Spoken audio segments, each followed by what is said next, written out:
Great. Good day, everyone. Welcome to this webinar today, and welcome back to those of you that are regulars at these events. If you don't know me, my name is Dr. Gary Smith, and I'm the president of the Faculty of Homeopathy. And I'm really pleased once again to see such a large number of people, friends and colleagues that are joining us. It never ceases to amaze me, really, that the Faculty of Homeopathy is based, as you all know, here in the UK, in London, and VithoulkasCompass is based in Greece, in Athens. But yet, consistently at these events, we get a real rich global audience from all around the world. So it's wonderful time that we can spend together with colleagues from so many countries around the world. So thank you for joining us. This event is being recorded as ever, and the recording will be made available afterwards. So if you're tuning in, listening to the recording, thank you for doing so. This is the 11th installment, part 11 of what has been a really wonderful series of events. And as you know, the title has been Working on What Works in Homeopathy. And this has represented a collaboration between the Faculty of Homeopathy and VithoulkasCompass. And I'd like to say again how pleased I am to be collaborating in this way and providing these sorts of sessions. So thank you to our friends at VithoulkasCompass for all their support of the Faculty of Homeopathy.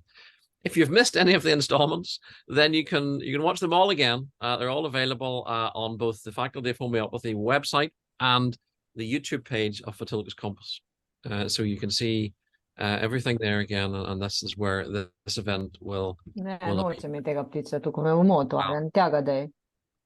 So let's just mute. Thank you.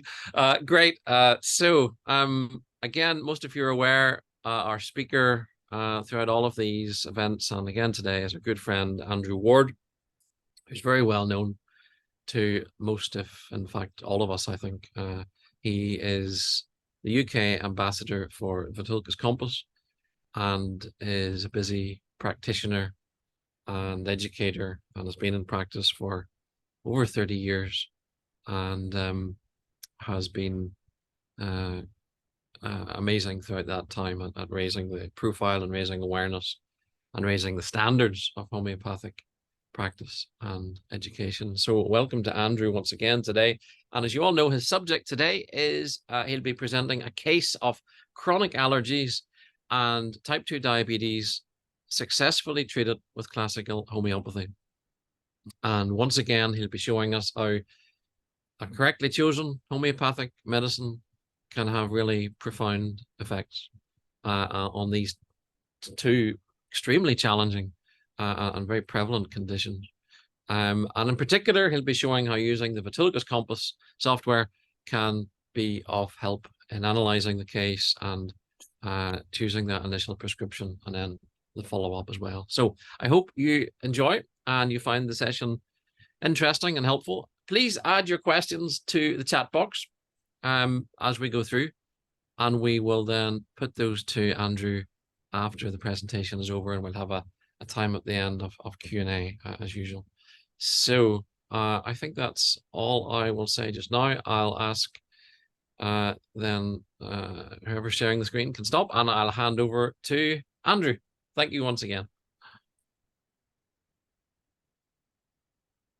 Okay, thank you, Gary. Thank you very much for your kind introduction. And hello, everyone from around the world. There's a few people, familiar faces I can see here. And I'm very happy to be still presenting this series, the 11th in the series. And it's a great collaboration with the faculty and VithoulkasCompass. So I'm very happy to be promoting classical homeopathy. Again, actually, I've recently been in Sweden, and I was teaching at the Swedish School and Faculty of Homeopathy, and with my good friend Gunnar, who I think Gary knows.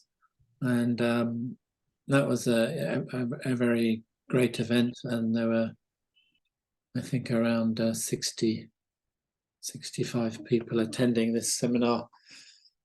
And had a very nice time in Sweden and Stockholm, and presenting cases and using VithoulkasCompass, showing how these cases can be solved.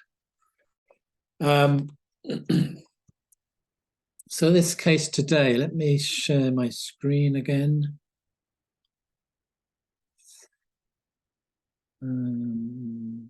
Okay. So, okay. This is a case from 2011, and I wanted to include this in the series as it was quite a remarkable challenge, this case, in terms of how to deal with a case that has a big aggravation during their treatment. So I'll explain as I go along, but this was a 43-year-old male working in the Royal Air Force as an engineer. And in February 2011, he presented to me with allergies and diabetes type 2. The allergies were to all painkillers and anti-inflammatories. He couldn't take any of them anymore. This was due to having taken them, far too many of them, for too long, after a huge history of injuries and physical trauma, which I will explain. So he'd become very, very oversensitive to all the codeines and morphines and ibuprofen, aspirin, paracetamol, antibiotics, couldn't take any of it. So it was a big problem for him with all his pain. His personal history was going from birth. He'd had a twisted stomach at birth. He'd fractured, at the start of all his injuries, he'd fractured his neck as a child falling out of a window, a vertebra. He had some big growth spurts when he was 13, grew 60 centimeters in a month, he told me, which is a huge amount. Had a cyst in one of his testes, some history of gastritis. And he'd had 3 major road traffic accidents. And this was key to his case. The first one was at 19 years old, in which he ended up in hospital with concussion, serious concussion, a bruised brain.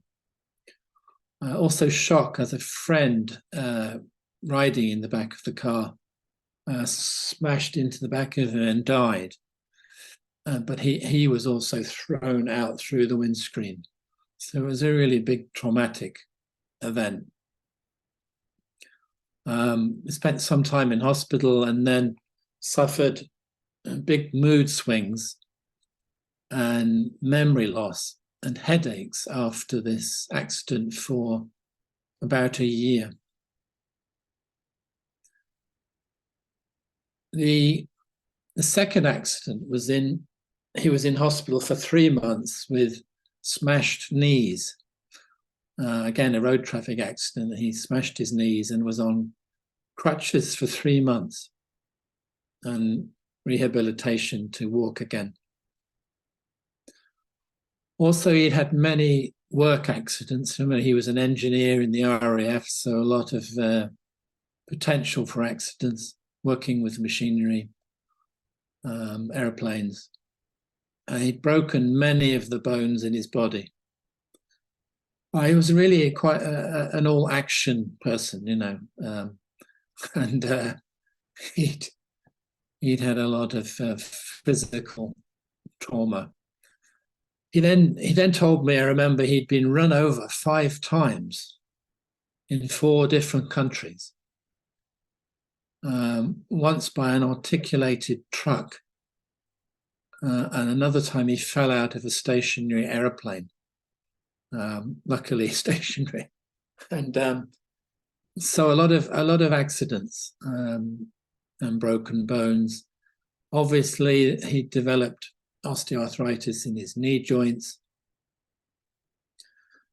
and his diabetes type 2 was diagnosed only 1 year ago to this appointment, and his blood sugars were up at 10.5. So he was under the care of the army or the RAF doctors, and they were pushing him to go on to medication, which he didn't want. So he was trying to control this raised blood sugar with diet. There was a strong family history of diabetes type 2 in his father and sister, and type 1 in his mother. So really quite a strong predisposition to this condition. But it's, I'll explain, it's very interesting how this developed in his case. Also, he had 2 Morton's neuromas in his feet, a history of gas and bowel problems from antibiotics he'd taken, and generally a cracked tongue and white-coated tongue. Also a history of many vaccines, obviously in the military, including yellow fever, hepatitis, and those given in the Gulf War, in which he was involved, but not, he said, not the anti-nerve agents. So here we have this interesting case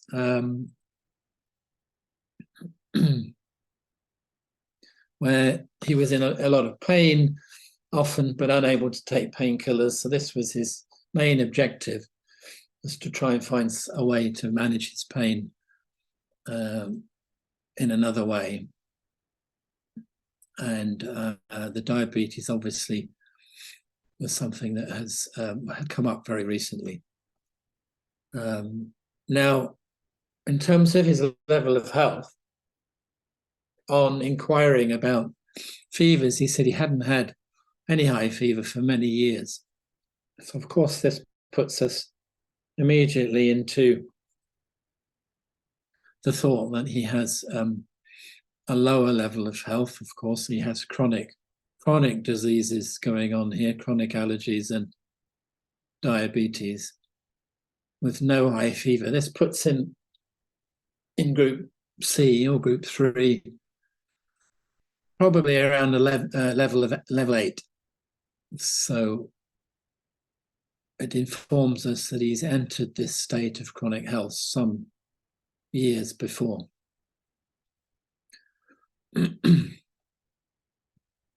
So I've put the prognosis here with him, and this is very important to understand how the case will progress. In order to recover his health, we will expect an aggravation to the correct remedy that is long and strong. So in group 3 or C, we know that the aggravations are strong and for an extended period. In level 8, usually 1 or 2 weeks aggravation and severe, maybe even 3 weeks. So he may experience many old symptoms returning, which will be difficult for him.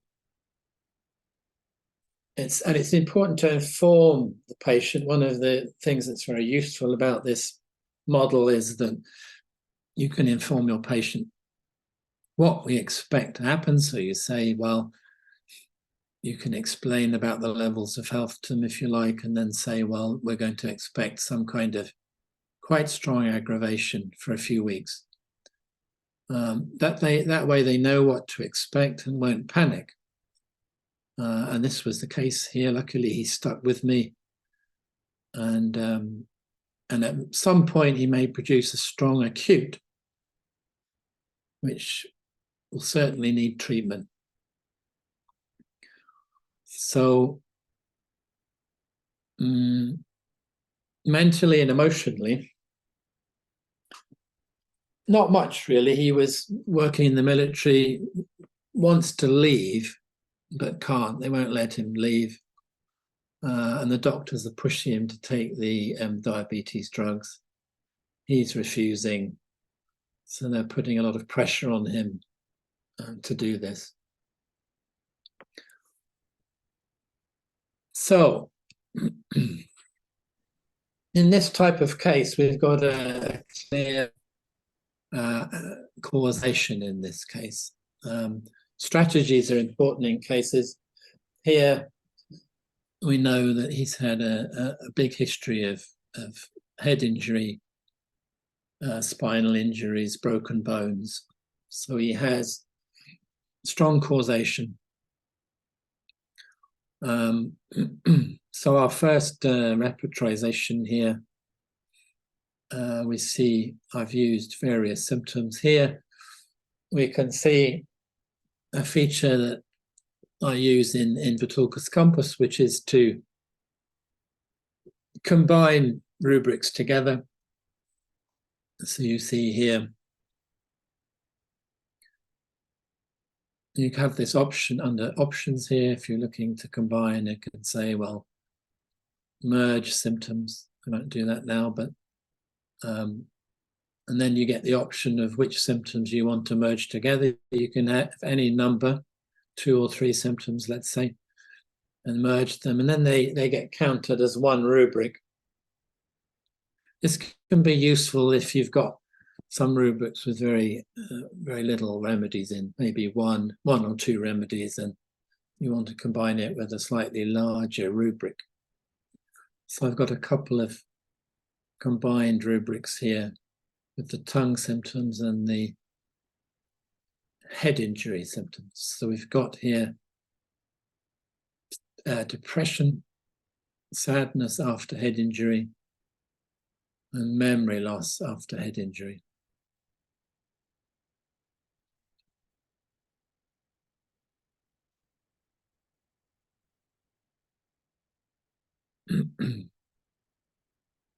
If you remember back here, he suffered a lot of mood swings from depression, and memory loss and headaches for 1 year after the accident. So here we've got the rubrics of depression after head injury, loss of memory, the general rubric injuries after injuries of the head, and headaches after mechanical injuries to the head. And then we've got his tongue symptoms, his knee symptoms. He has a lot of knee, a certain amount of knee pain anyway, from his osteoarthritis, his allergies, and the diabetes, which is recent. So those of you who know your Materia Medica will know it's quite a clear case here. Have a look at the results, what Compass is telling us. And we see that it's a clear case, as it will tell us here. Result is clear. Some tips here. It can give larger remedies should ideally be based on 4 keynote symptoms, small remedies on at least 2. Use specific remedy analysis to confirm remedy. Always consult Materia Medica.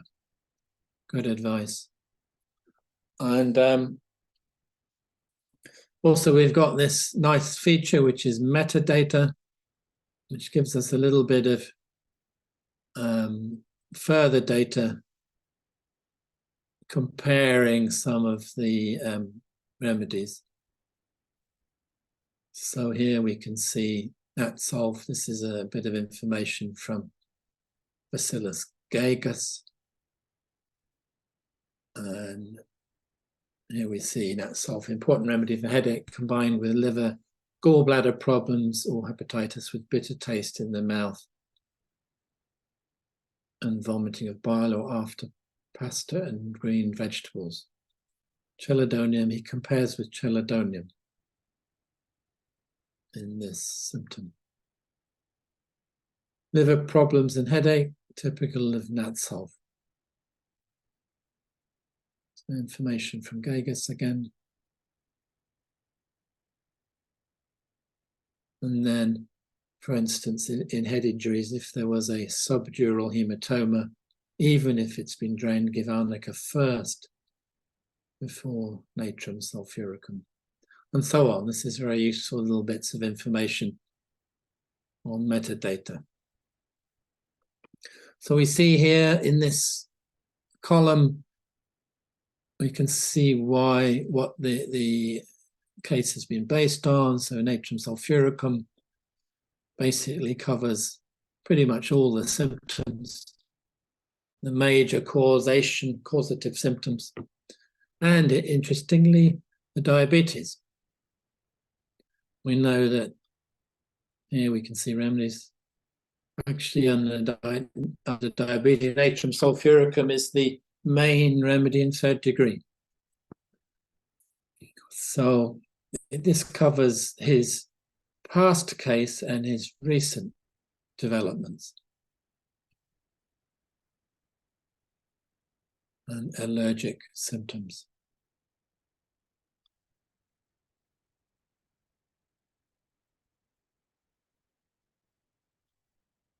So, natrum sulfuricum 200C was given, and within 1 day of the prescription, his left knee swelled up, which was an old symptom from his old injury accident. Very painful, with weakness and the knee giving way. Generally more achy and stiff. Strong desire for milk. And over the next 3 weeks, the left knee became worse, followed by the right. Swelling and pain, couldn't walk or bend the knees, hugely swollen. Pain became agonizingly worse at night. He was starting to, it was so bad, the pain, he was weeping with pain and shouting out. Can't take any analgesics or painkillers because of the allergies. And he described this as exactly what happened after the second road accident, when he ended up in hospital and had his knees drained from the swelling and developed cellulitis afterwards as well, leading to intravenous antibiotics. So it's a return of his previous injury state after 1 dose of Natsulf 200. Also, he said that his mood swings had returned, which were old symptoms from his first accident, the head injury, with erratic moods, his wife describing he'd become very erratic and angry and depressed, sleeping a lot, falling asleep easily, drowsy, which was a symptom that he had originally when he was 19 after the accident.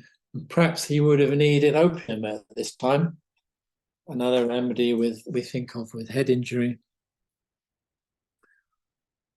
And then something interesting happened. He developed, at the peak of this aggravation, he developed a high fever, which at its peak reached 39 degrees for 2 nights.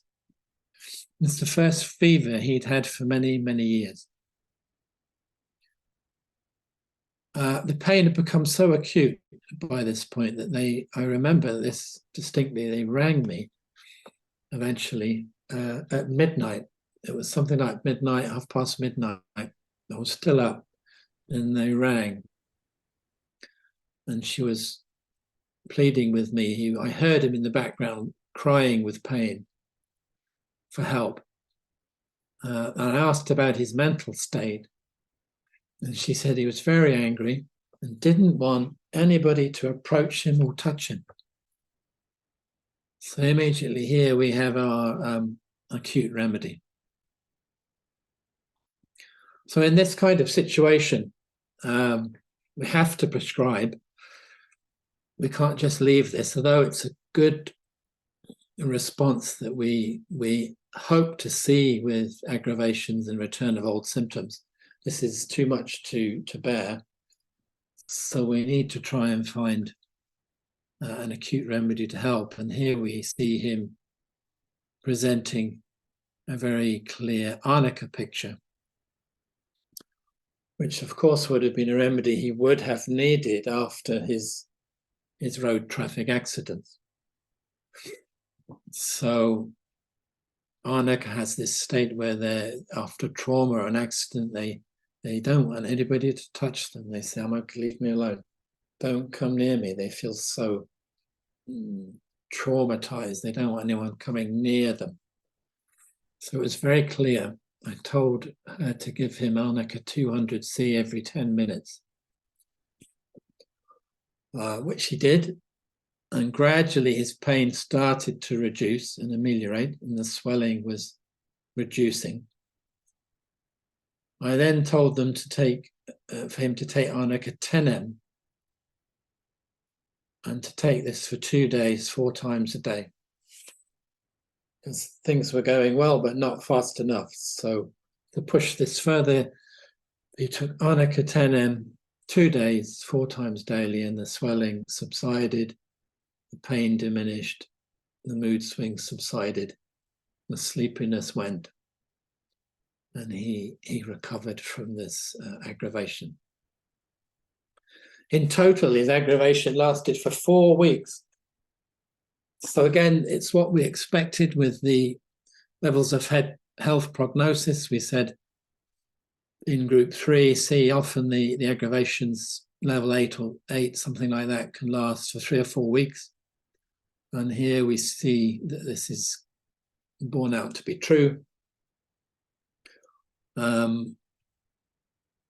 Luckily, he was able to bear it and to wait until we could find the correct remedy. So after that, his knees became fine, and he just had some pain in his feet. Aching was much better, not noticing any allergies anymore. And 6 weeks later, he had to have a blood test at the military medical center to check his diabetes. And they were ready to put him on some drugs, probably metformin, to keep the sugar down. In order to keep his job, he had to comply with them.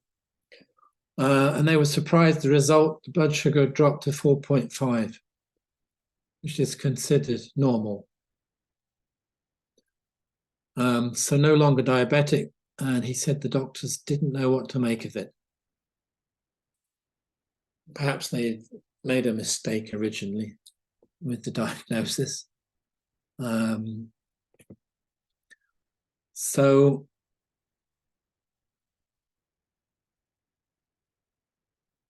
here we have,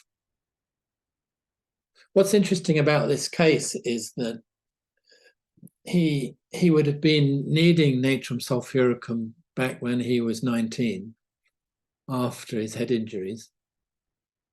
Of course, he didn't know about homeopathy then. He didn't have treatment. He probably would have needed arnica. And then years later, 25 years later, he enters into a natrum sulfuricum state, but a developed natrum sulfuricum state. So because he didn't have the natrum sulfuricum at the time, the nat sulf state continued, but developed into the high sugar state of natrum sulf. See, it's like a further development of the same remedy. So he stayed in the same remedy picture, which is why it did such a good job. It was able to deal with the diabetes and the old injuries and the allergies.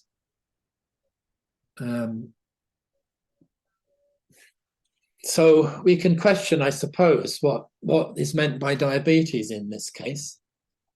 He actually had no symptoms of diabetes. It was just showing a 10.5 high in his blood tests. So we have to question really sometimes what these diagnoses mean exactly. And in this case, we've used a strategy which is causation, clear causation, and clear essential picture of natrum sulfuricum, where you've got head injury and diabetes. You have to think of natrum sulfuricum.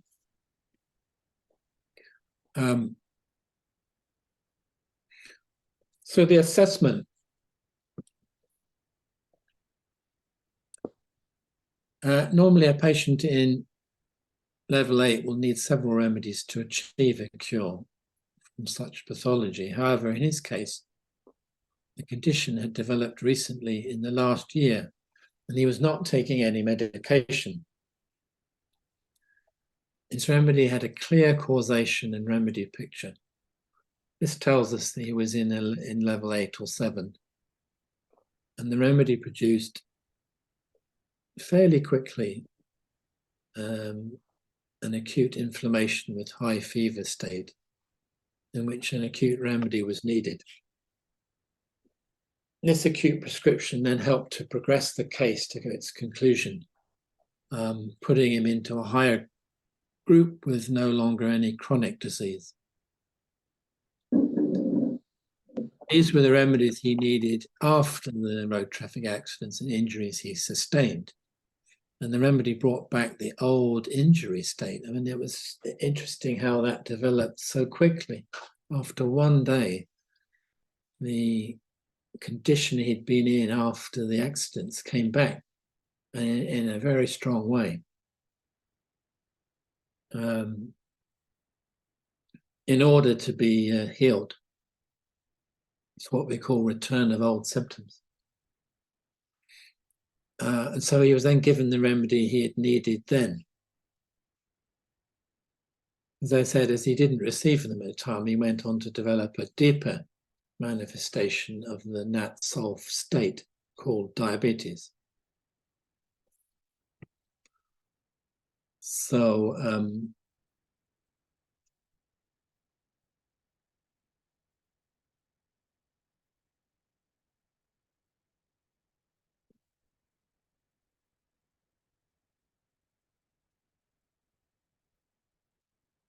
you can have a look at Materia Medica of natrum sulfuricum for those who don't know it so well. And from Compass, you can access this in different ways. So directly from here with this book symbol, or you can go up to Materia Medica and choose the Materia Medica from there. We'll do it from here. Click on it, and you see natrum sulfuricum Materia Medica from GV notes, so George VithoulkasCompass notes, which are unique to VithoulkasCompass. We see some key essential features here that we know that they're very affected by damp weather. If the natrum sulfuricum case progresses to the emotional level, then we see some suicidal tendencies and thoughts. But they very rarely go ahead with it because of their feelings of guilt or grief that might be given to relatives, so they restrain themselves. And we see here, in our case, mental symptoms after injuries to head or spine: confusion, dullness, sadness, insanity, As with many of the natrums, they have a tendency to be fastidious and a strong sense of duty. In my case, there were really no emotional symptoms. It was all on the physical level, and some mental symptoms from the head injury that had caused memory loss and some confusion. We see it's a remedy that's, along with a few others, very, very strongly affected by wet weather or change of weather. And it's one of our remedies we think of for asthma. Asthma from damp, worse from damp weather, asthma worse 4 to 5 a.m. And also there's a lot of gastric problems, things like colitis, diarrhea, gallbladder and liver, very, very important remedy in liver and gallbladder affections. And hip joint disease, especially on the left, it says almost a specific remedy, left-sided hip joint disease. Being a psychotic miasm remedy, it has a lot of infections by damp and warts and condylomata, and many other keynotes, the head injuries. Photophobia during headache is a strong symptom.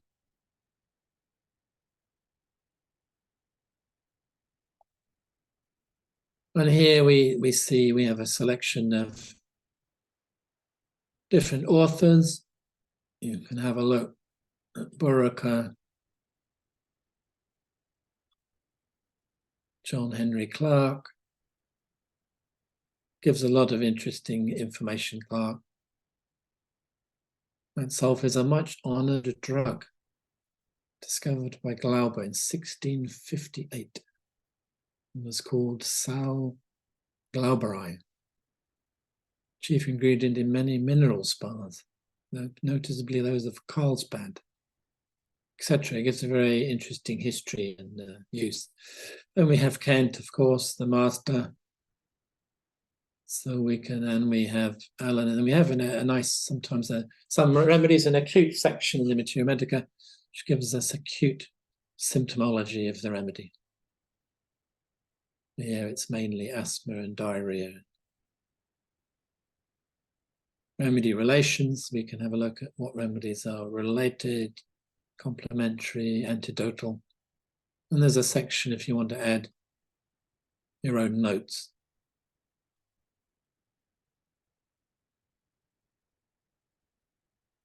Okay. So,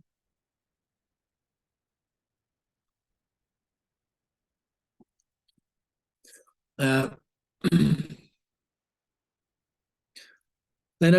going back to the case over the summer, he started to get some skin things, peeling of skin on his feet, scrotum and penis. He had a bruised feeling in his kidneys for a few days, which was an old symptom again. So action of the remedy still going on. Some pain in the feet, strong desire for milk still there. Cramps in the calves and thighs at night, and some aching in the knees in damp weather. So here we went on.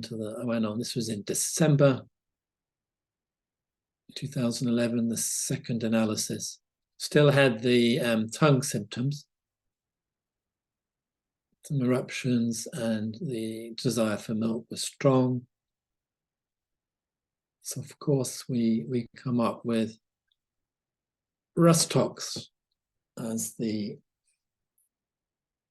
prominent remedy for these 4 symptoms.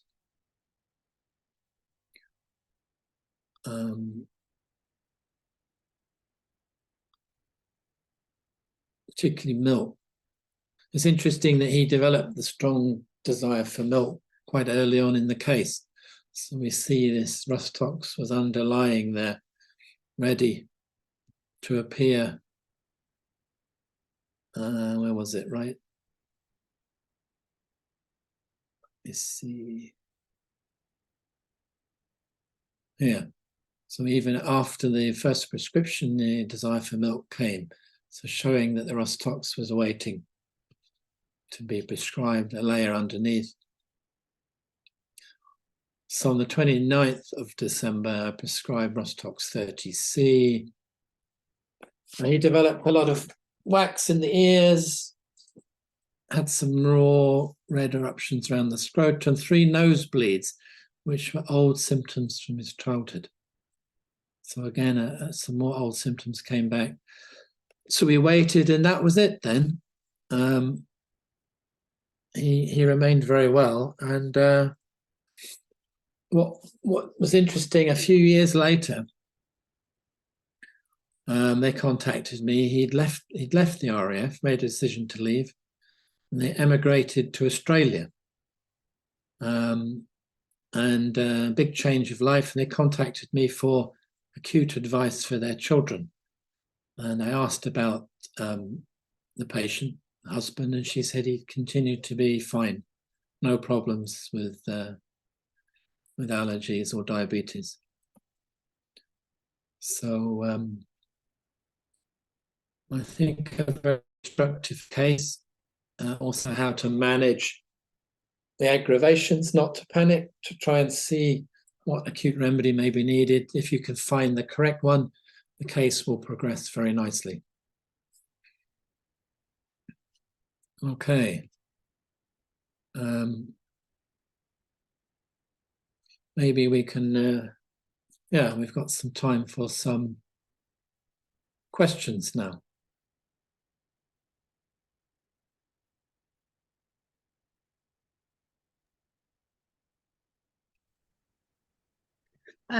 Okay, Andrew, thank you. So good afternoon to everyone present here today. And on behalf of VithoulkasCompass, I would like to thank Gary for honoring us once again by opening and closing this webinar. Thank you, Gary, for the time you took with us today. And I also want to express our deep appreciation to Andrew for yet another extremely interesting and inspiring presentation today. Thank you, Andrew. Thank you very much. So now here goes some questions.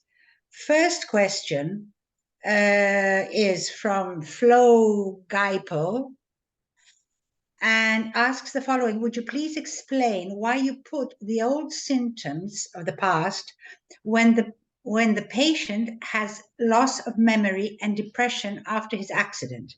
Or did he still present these symptoms by the time of the interview?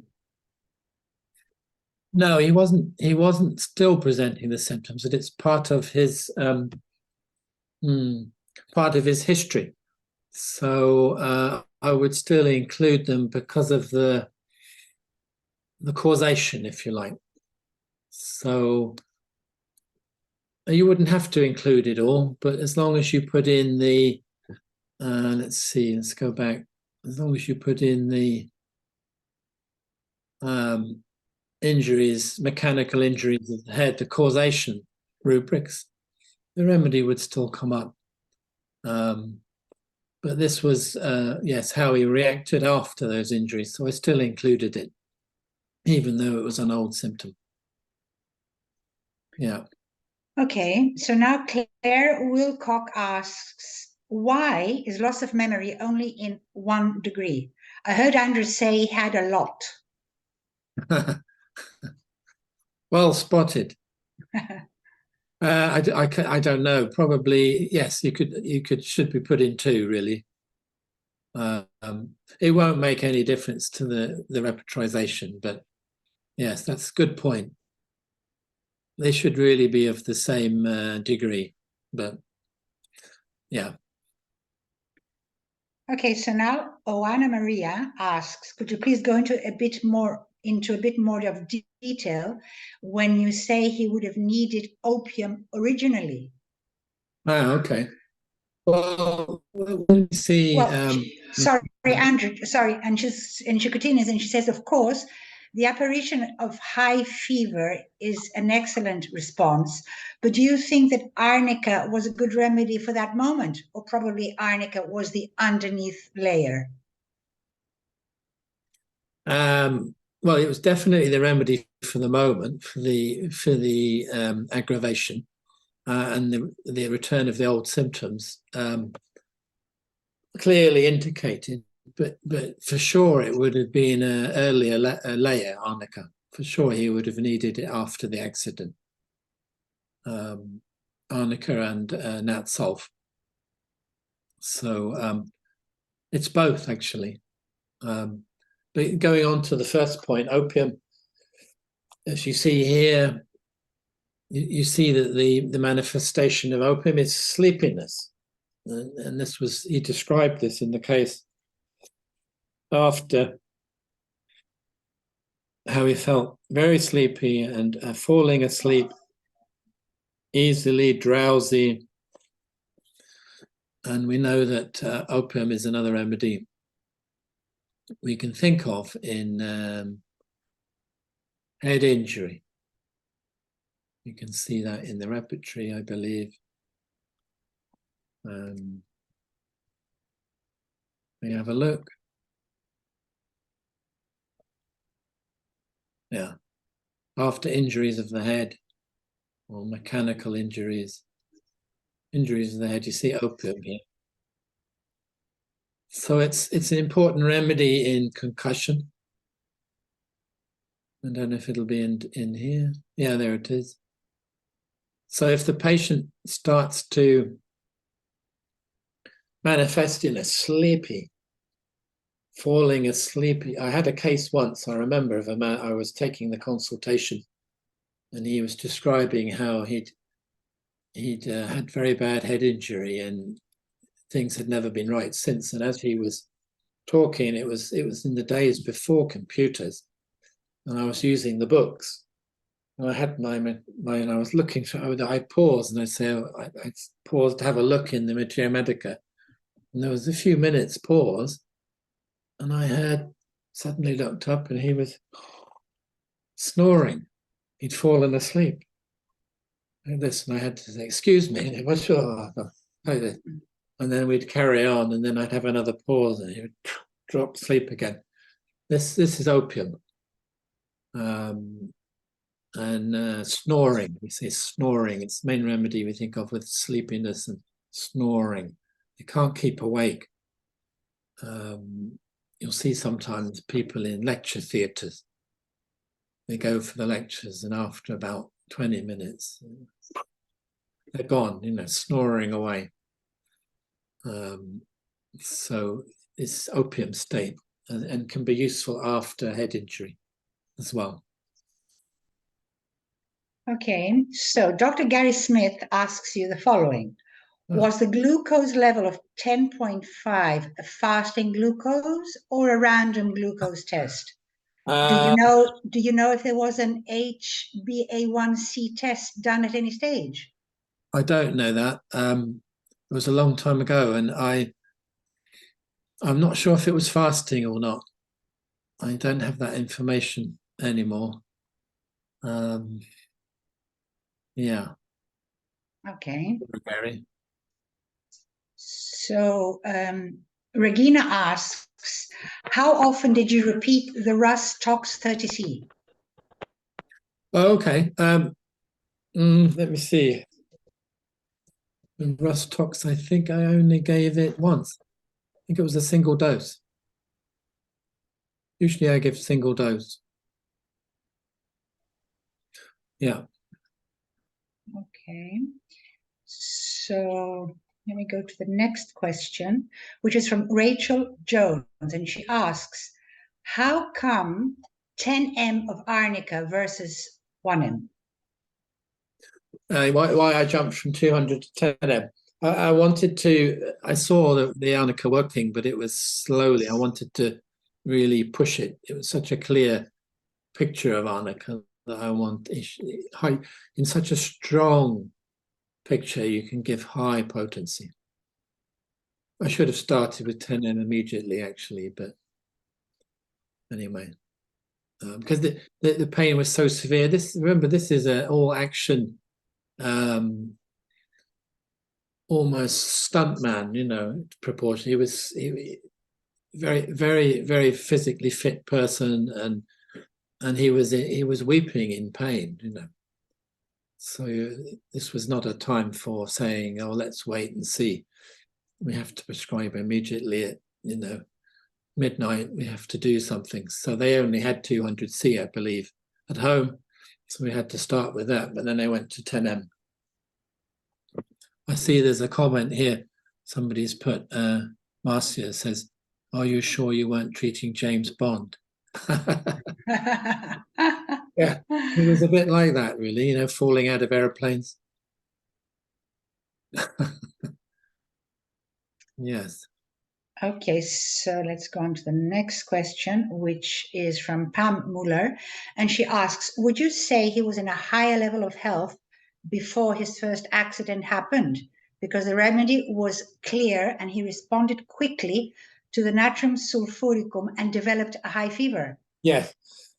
Yeah, I do. I think he went back to quite a high level quite quickly. So I'm guessing he was probably in level 7, 7 or 8, and then managed to. He reacted very quickly and then got a fever quite quickly. So yes, I believe he was in a good level before all of this happened.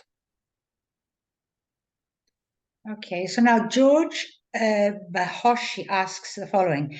If an aggravation was to be expected, why not go in with an alternative potency to nat sulfuricum 200C like an LM? Yes. Well, you could. Quite justified to use LMs. I don't use them much. I find LMs very confusing and difficult to manage, especially for the patient. When to carry on, when to stop, it's very unclear. It's unclear what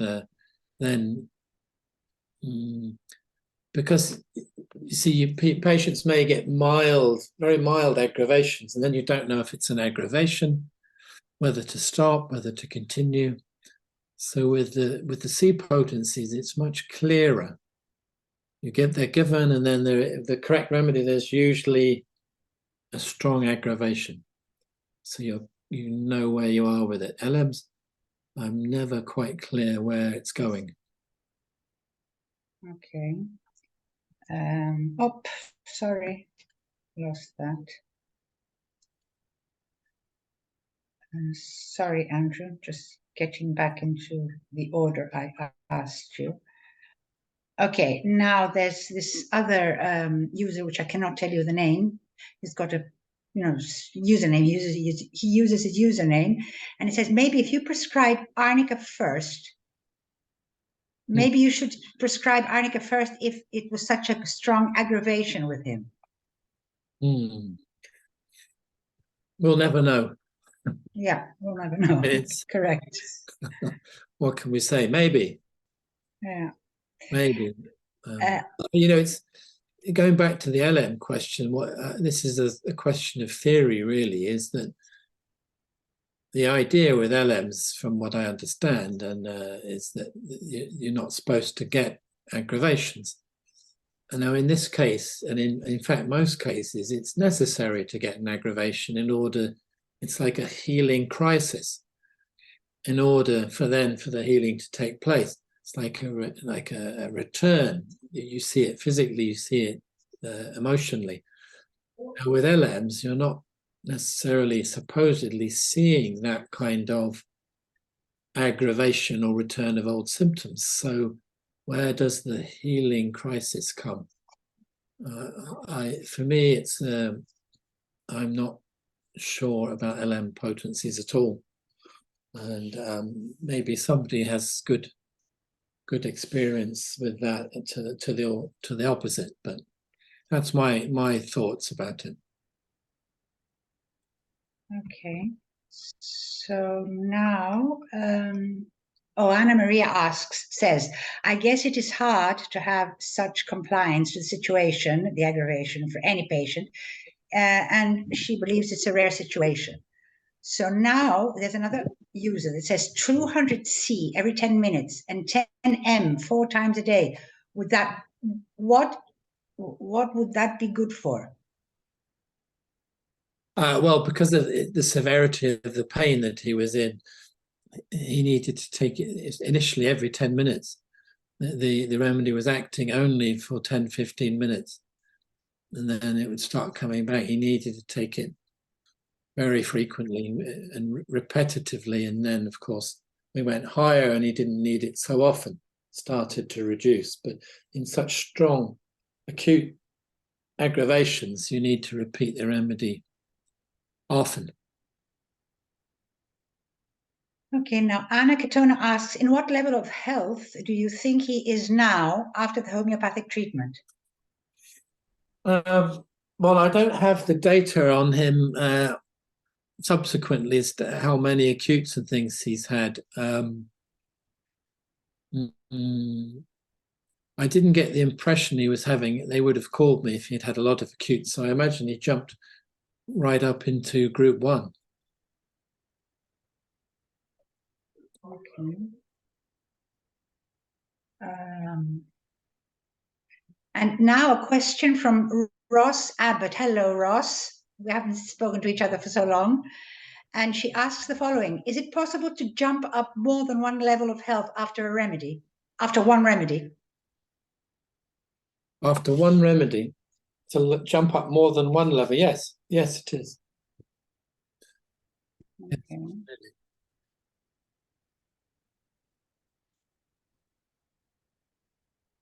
Okay, so Ellen Friedman asks, were there other episodes of high fever after the prescription? Not that I know of. Not that I know of, no. He may have. I lost touch with him. Obviously, they emigrated. I don't know. I presume so. He would have had some normal acutes. Okay. Here's another question for you. How do we determine adverse symptoms to drugs are allergies and not side effects? Or are they considered to be one and the same? Oh, I see. Yes. Well, you would need to check the adverse side effects of the drug against the patient's symptoms.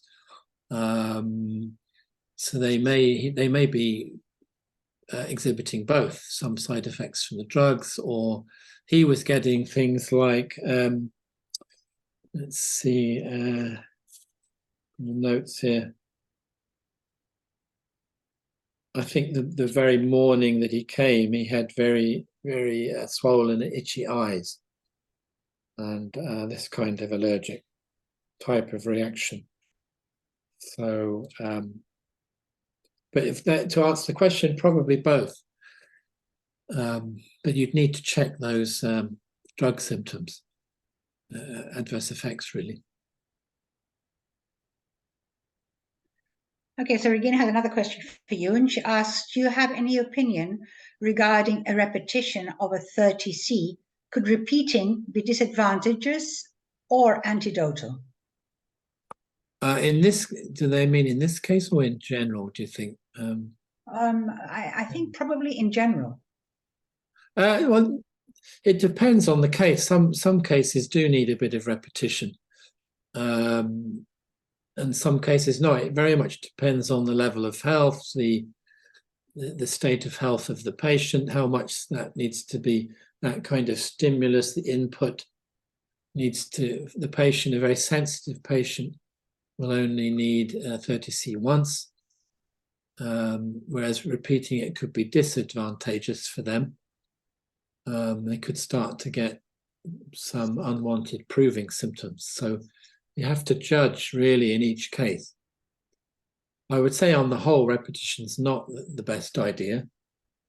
It's best, and if you are going to repeat, you need to change the potency. So that's what Hahnemann taught us.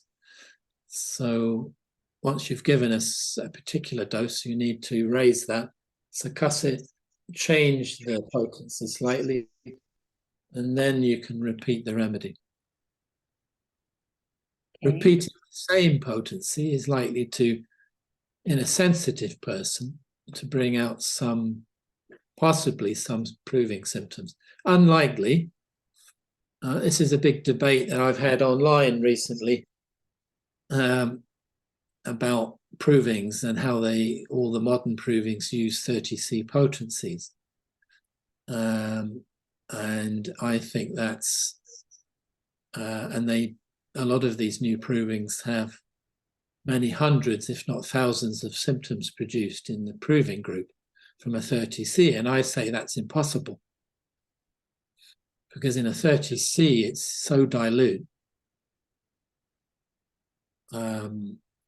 It's not possible to get an effect on a group of 40 people in a 30C. Almost any symptoms, you're lucky to get anything. Of course, if you give the provers in a crude dose, a non-toxic but strong crude dose, then they're going to respond. Most of them, more or less. But in a 30C, almost none of them will respond. So I don't know what all these symptoms are that are being produced in these provings. Okay. So yeah. Okay. So now Gillian Ray asks you, did you say at what age he fell from the window? Because it seems that that's where the start of his troubles began. I think he was about 5 or 6. He fell out the window. Yeah. First fracture. Yeah. Okay. Here's another question. From Regina again. Do you think he could be Rust tox constitution? Are not such people disposed to be very athletic? I don't. Well, they're certainly very restless and like to move. So I guess you could say a lot of athletes might need rust tox. They like to move and they get stiff afterwards. But possibly it's that idea. I mean, there's also another idea that certain people are accident prone, aren't they? Yeah. And there's some ideas that constitutional arnica people have a lot of injuries and accidents. Yes. They almost attract it somehow. I don't know. That's all just theorizing, really, but possibly. I mean, he had this underlying strong craving for milk.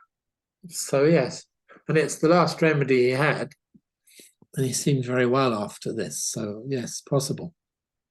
Okay. Now, Flo Geipel asks, could you please explain why you changed the remedies quite fast after the great initial reaction of severe aggravation? Quite clear, it's arnica is for pain, but would you say that rust tox was clearly indicated? What happened to his desire for milk, the used keynote for the rust tox prescribing? Yeah, well, there was some time between the nat sulf and the rust tox. The nat sulf was given in the February, the rust tox was given in the December. So it's quite a few months, really. So not very fast. Obviously, the arnica needed to be given. The rust tox, you could say, not necessarily, but he still had some, particularly some aches coming with the damp weather. He still had the milk craving. So I think it was quite clearly indicated time for the next remedy. And he progressed very well after that. So I think it was 2 remedies in 8 months, 10 months. It's not so much.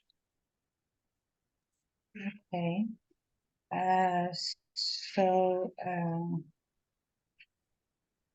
Now it's a question from Cheryl McNeil.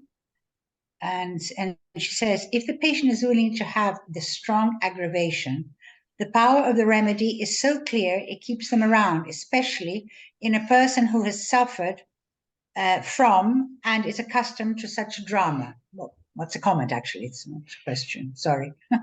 That's true. Yeah. And now Penelope asks you, how long since the first remedy do we wait for an aggravation? How long do we wait after remedy? Well, that also depends on the level of health.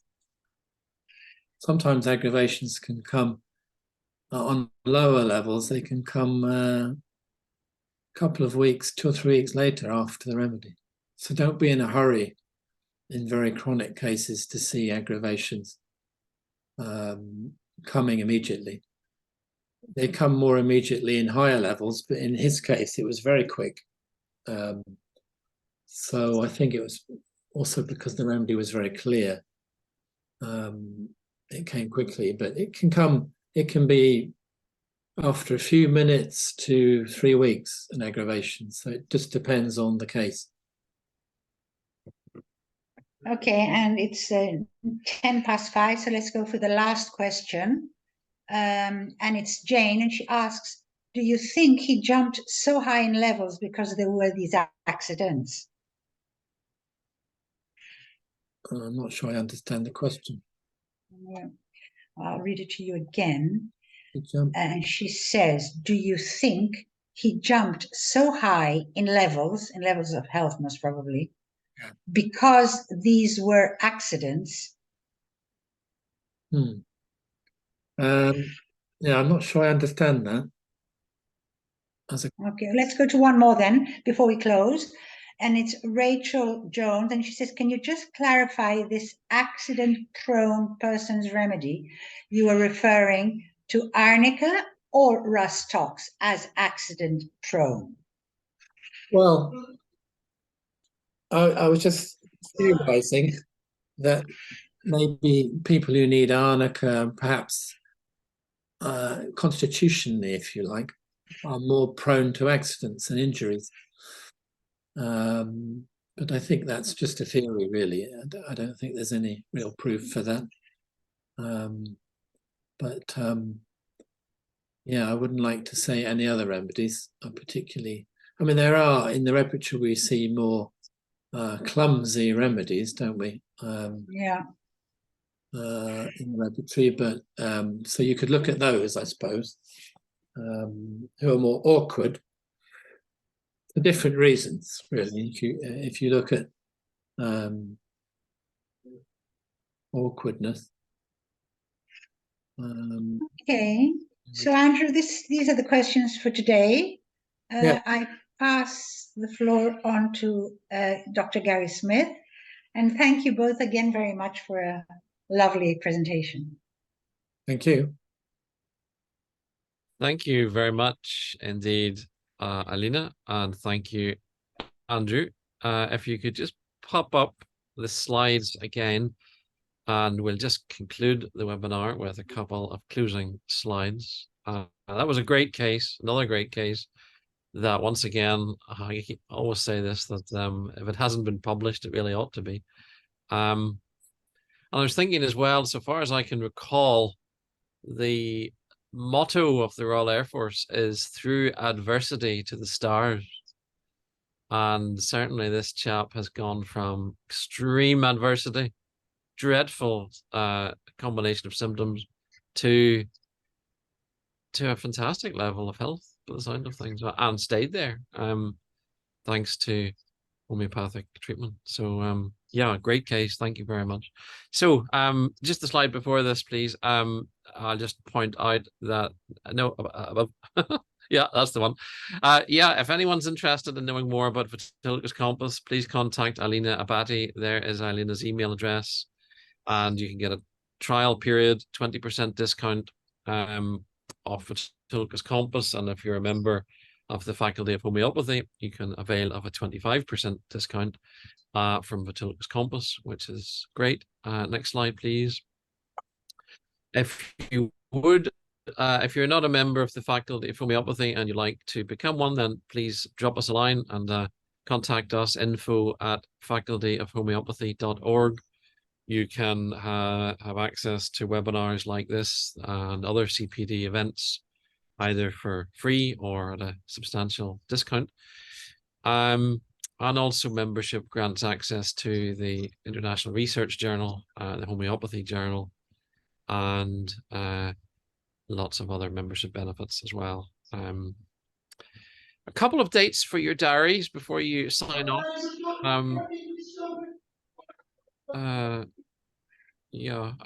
Previous slide, sorry. The next installment in this series is Sunday, the 19th of November. So please mark that in your diary. If you haven't got it on your diary already, please put it in. Same time, same place, 19th of November will be the next installment, when we hope that we'll be back again with Andrew for another great case on the 19th of November. And the details will be sent out via the usual channels before then. Next slide, please. There's two other events before then that I want to draw your attention to, if you haven't heard already. There's a few of our friends, I think, on this call from the US. Good to see you here. The 20th to the 22nd of October is a really special event, 3-day research conference held face-to-face in Connecticut in the US, and also online as well. And it's the first of its kind, really, the first large research conference like this in the US. It's being hosted by the American Institute of Homeopathy and the Faculty of Homeopathy and the GRE group. So all things research, if you're interested in that. Registration is only $60 for 3 days, and you can join online, and you will have access then to the recordings afterwards to look through those at your leisure. It'd be great to see you all either face-to-face or online at that event. So that's a weekend in 20th to the 22nd of October if you're interested in homeopathic research. And finally, last slide, the Wednesday, the 18th of October is World Menopause Day. And the Faculty of Homeopathy is hosting a webinar that particular day with Caroline Gaskin, who's a homeopath and a holistic health coach. And she will be speaking about managing the menopause naturally.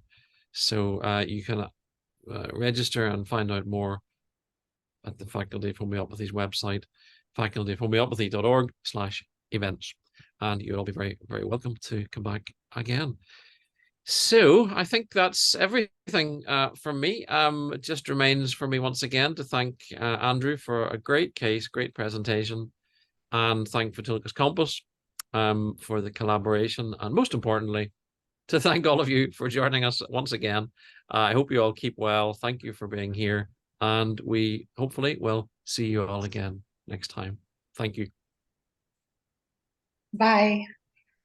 Thank you, Gary. Thank you, everyone. Bye.